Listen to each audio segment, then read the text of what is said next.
Hi, I'm Steve Tunn with Aviator Home Loans. Here are a couple common pitfalls we see qualifying an airline pilot or someone separating out of the military, a military pilot coming into the aviation sector. And why do I bring these up is because this is usually where you're going to get caught up at. So we like to kind of bring this to attention up front so our pilots understand specifically what we're trying to do when we ask certain questions. So really number one is going to be the pay structure. Airline pilots work under a collective bargaining agreement if you're in the majors, or if you're in the regionals, really if you're under 121, you're going to be under a CBA. There is a monthly guarantee to a contractual hourly rate you get. That is a derived salary. We times those, times 12 gets you a derived salary for your pay structure. Commonly, you can get stuck in variable income, where that we're going to be using a couple of years of pay. Well, what happens if I just started? I came out of the military. I just started. How do I create a derived salary? That's where we see a lot of people get caught up at, and we're going to talk about that in story time next. So the pay structure is very important. So make sure you, as the pilot, understand how your pay works. The next is location of work. In the airlines, you can live anywhere you want. So if you're living in, let's say, Atlanta, and I work out of Alaska with the Memphis company, you have to navigate that through underwriting. You have to, sometimes underwriters will say, show me your collective bargaining agreement. Sometimes it could be a letter from your chief pilot office. So location of work we see come up. So we want to get ahead of that ahead of time. It's pretty easy to explain to underwriting. But a lot of people don't understand our career field and how we work and how we can live anywhere. They just don't get it. They're like, but you're remote, but you fly there, then you fly, but you pay tax there, but not here.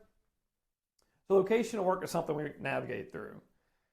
Differences in loan product. This is crucial to understand.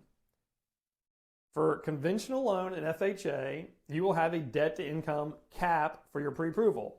For VA, you're going to have a residual income.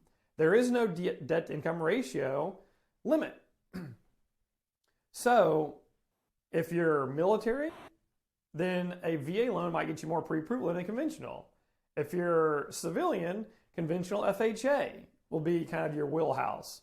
So knowing the different type of loan products will drastically impact your buying power. And then this goes back up to the pay structure.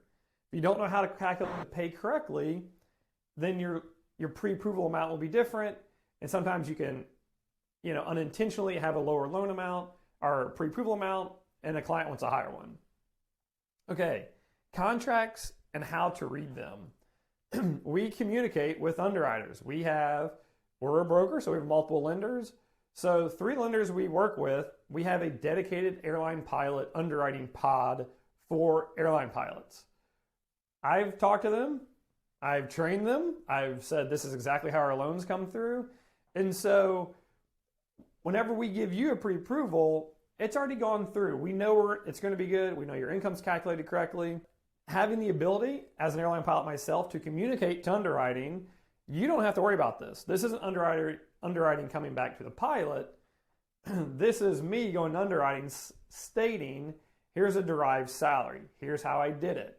Here's the guideline in the VA lending handbook, or here's a guideline in Fannie Mae for conventional. So how to convey your message is really 90% of our problem solving when it comes to the pitfalls. So the most common pitfalls are your pay, location, different type of loan products, and then how to convey our industry pay to underwriting.